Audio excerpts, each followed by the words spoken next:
नोएडा का निठारी कांड याद करते ही आज भी कई लोगों की रूह कांप जाती है। 29 दिसंबर 2006 को कारोबारी मोनिंदर सिंह पंधेर के घर के पीछे एक नाले से 8 बच्चों के कंकाल मिले थे और यहीं से एक बड़े भयावह और खौफनाक कांड की सच्चाई का पर्दाफाश हुआ था।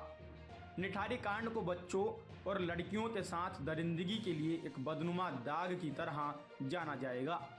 साल 2005 से 2006 के बीच दर्जनों बच्चे और लड़कियां लापता हुई थी, जिनमें से ज़्यादातर के शव उसी नाले और आसपास के इलाके से बरामद हुए थे।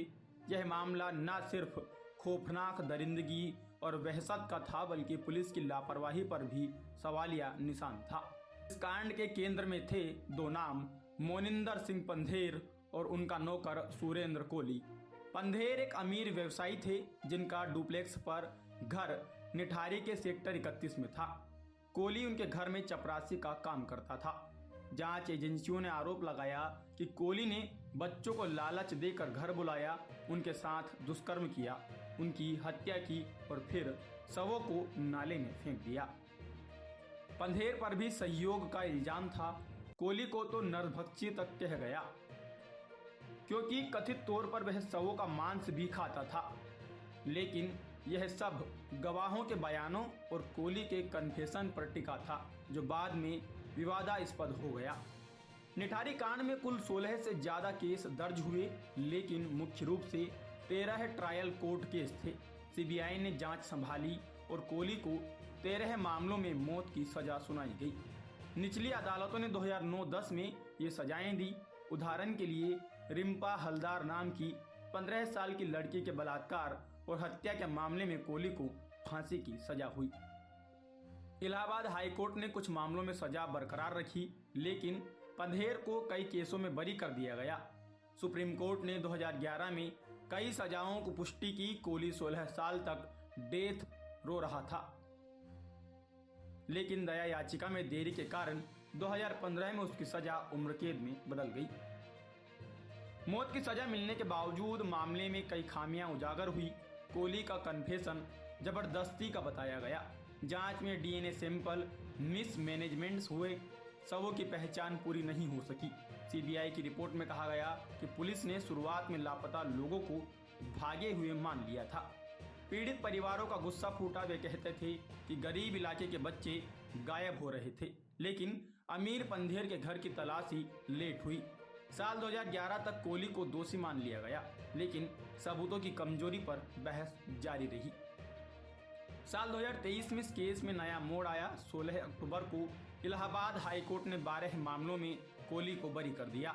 कोर्ट ने कहा कि सबूत संदेह से परे नहीं है।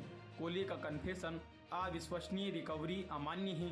पंधेर को भी 2 मामलों में बरी किया गया।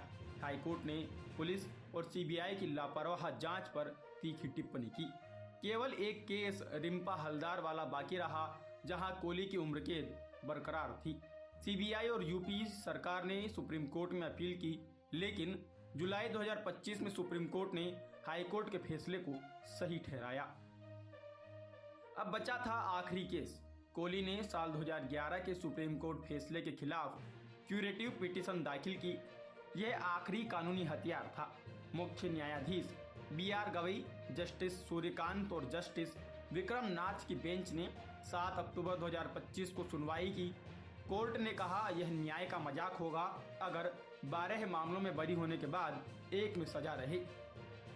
सबूतों में वही कमियां, कन्फेशन पर निर्भरता, सेक्शन 27 ऑफ एविडेंस एक्ट के तहत रिकवरी अमान्य। कोर्ट ने रिजर्व वर्डिक्ट दिया। अब सुप्रीम कोर्ट ने 11 नवंबर 2025 को फैसला सुनाया। कोली को सभी आरोपों से बरी कर दिया गया।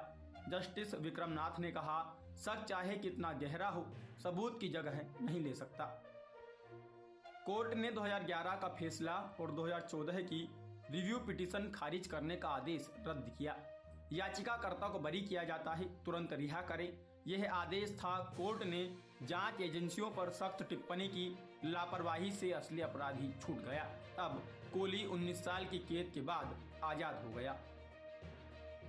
सुप्रीम कोर्ट का फैसला सबूतों पर टिका है। 12 मामलों में वही कन्फेशन और रिकवरी अमान्य थी, तो 13वें में क्यों माने?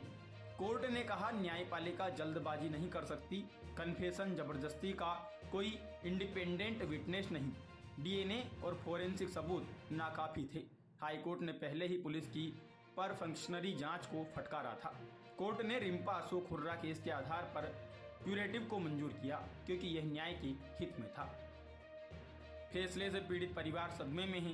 एक पिता ने कहा, कानून अंधा है, हमारे बच्चे की सजा कौन लेगा। निठारी के लोग कहते हैं सिस्टम फेल हो गया। सोशल मीडिया पर बहस छिड़ी है, क्या कोहली निर्दोष या जांच की भूल। लेकिन कोर्ट ने कहा भयानक अपराध में भी निर्दोष का सजा नहीं। यह फैसला न्याय व्यवस्था की ताकत दिखाता है, लेकिन असली अपराधी की तलाश अधर में लटक गई। निठारी कांड एक काला अध्याय है जो पुलिस सुधार की मांग करता है। सुप्रीम कोर्ट ने याद दिलाया, सबूत ही राजा है, शक नहीं। कोहली की रिहाई से सवाल उठे, लेकिन यह निर्दोष बचाने की जिद भी है। भविष्य में फोरेंसिक जांच सबूत मजबूत हो ताकि ऐसे कांड ना हो। निठारी के घाव भरे नहीं, लेकिन इंसाफ का सफर जारी रहेगा।